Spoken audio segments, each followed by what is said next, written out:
इस तहसील की एक स्थिति थी एक समय कि यहाँ पे टिकट मांगने की कोई भी इंसान हिम्मत नहीं कर सकता था। भारतीय जनता पार्टी हमारी माता है और हम इसको कभी बिगड़ने नहीं देंगे, हम इसको कभी धक्का नहीं लगने देंगे। यदि हमको मंच पे कहीं नहीं बुलाया गया, हमको कहीं हमारा अनादर भी हुआ, लेकिन अपने अग्रवाल साहब उसको जेल की तरफ किया और आज भी हम मंच पे खड़े हैं। नमस्कार दर्शकों, आप देख रहे हैं युग क्रांति राजस्थान। बात करते हैं वल्लभनगर विधानसभा क्षेत्र से भाजपा प्रत्याशी उदयलाल डांगी की नामांकन सभा की, जहां कई वक्ताओं ने अपने अपने विचार व्यक्त किए व भाजपा को जिताने का आह्वान किया। इसी क्रम में पूर्व प्रत्याशी रहे गणपत लाल मेनारिया ने भी अपना जोशीला उद्बोधन दिया और इस बार हर हाल में कमल खिलाने के लिए आह्वान किया। वहीं जब पूर्व में रणधीर सिंह भिंडर का टिकट कटा, उस दौरान से लेकर अब तक की स्थिति के बारे में भी अपने विचार रखे। सुनिए मेनारिया ने जो कुछ कहा वह आपकी स्क्रीन पर। मंच पे विराजमान हमारे प्रदेश के महामंत्री आदरणीय अग्रवाल साहब,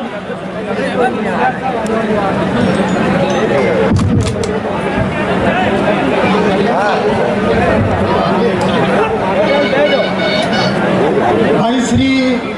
हिम्मत सिंह जी जाला, हमारे पूर्व प्रत्याशी, मंच पे विराजमान सभी जिला और इस तहसील के सभी पदाधिकारीगण और हमारा ये विजय रथ को हाँकने वाले हमारे प्रत्याशी प्रिय भाई उदयलाल जी डांगी साहब, आपने सभी से हर समय ये सुना कि इस तहसील की एक स्थिति थी एक समय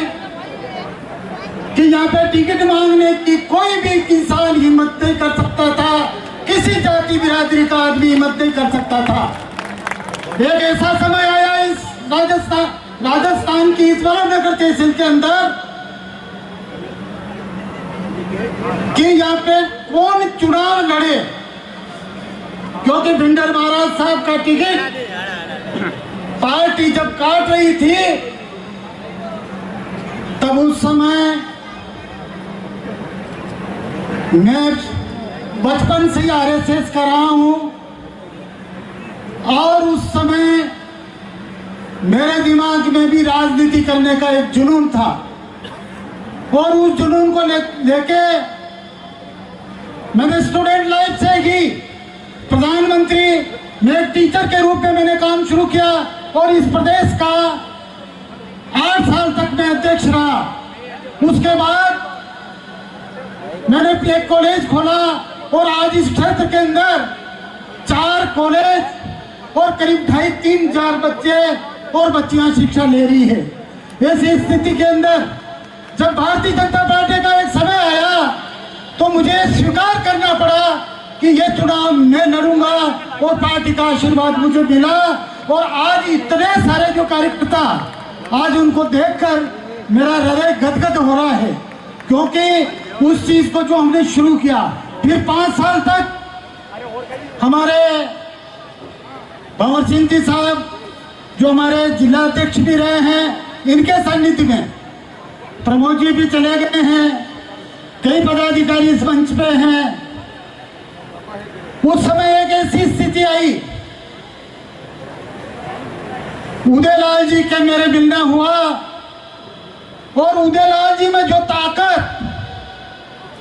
जो उदयलाल जी के अंदर जो किसानों के लिए प्रेम,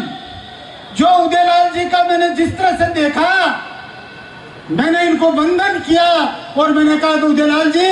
आप चुनाव लड़ेंगे। ये उदयलाल जी बैठे हुए हैं, मैंने 1% भी इनका कहीं विरोध किया हो तो बताएं मेरे सभी कार्यकर्ता, क्योंकि ये मिशन अग्रवाल साहब वहां से चला है जहां पे कोई सामने नाम लेना ही दूर था, उनकी कुर्सी तक भी नहीं देख सकते थे। और उस विगत 5 सालों में भी हमारा ये कानोड़ एक ऐसा कस्बा है जिसके चेयरमैन और वाइस चेयरमैन भी यहाँ विराजे हुए हैं। हमने सबसे पहले फतेह किया कानोड़ को, जहाँ पे बीजेपी का चेयरमैन बना। उसके बाद इस तहसील के अंदर कुराबर तहसील नहीं बनी और उसमें भी हमारा बीजेपी का प्रधान बना। इस वल्लभनगर तहसील के अंदर भी ऐसी स्थिति आई, उस समय हमारा उप प्रधान साहब अभी बैठे हुए हैं इस मंच पे। तो हमने पार्टी को चलाते चलाते, और आज झाला साहब जब पधारे तो झाला साहब ने एक ऐसा काम किया जिसको आज इस आवाज को सुनकर भी हमको लगता है कि इन्होंने इस फील्ड के अंदर, क्योंकि इन्होंने जो माता की बात कही वो मैं भी मंच से कह चुका हूं कि भारतीय जनता पार्टी हमारी माता है और हम इसको कभी बिगड़ने नहीं देंगे, हम इसको कभी धक्का नहीं लगने देंगे। यदि हमको मंच पे कहीं नहीं बुलाया गया, हमको कहीं हमारा अनादर भी हुआ, लेकिन अपने अग्रवाल साहब उसको जेल की तरफ पिया और आज भी हम मंच पे खड़े हैं। हमने कभी इस पार्टी के साथ धोखाधड़ी करने का फैसला नहीं लिया। फैसले के लिए तो बहुत आते हैं, अभी भी आ रहे हैं, आगे भी आएंगे, लेकिन मैं इस जगह पे झाला साहब को भी धन्यवाद देता हूं और मैं उदयलाल जी को तो हृदय से धन्यवाद देता हूं कि आपने हिम्मत नहीं छोड़ी। हमारी हिम्मत तो थोड़ी टूटी, हम थोड़े टूट गए और टूटने के कारण ये सभी मंच में विराजमान सब जान रहे हैं कि हम क्यों टूटे, सभी कार्यकर्ता भी जान रहे हैं। लेकिन इस बार अग्रवाल साहब हम कह रहे हैं कि ये वल्लभनगर की जनता, यहाँ की माताएं बहनें, यहाँ का बच्चा बच्चा इन उदयलाल जी को विधानसभा में लेके पहुंचेंगे। इसी आशा और विश्वास के साथ मैं अधिक नहीं कहकर, क्योंकि समय कम है, और मैं आप सबका बहुत बहुत आभार प्रदर्शित करता हूं और मेरे जितने भी कार्यकर्ता हैं वो आज से ही लग जाएं। अपने को 25 तारीख तक 1 मिनट की चैन नहीं लेना है और मेरे समझ में कोई काम हो तो मुझे आप बताते रहे, मैं 24 घंटे इस पार्टी के लिए काम करता रहूंगा। इसी आशा और विश्वास के साथ जय हिंद।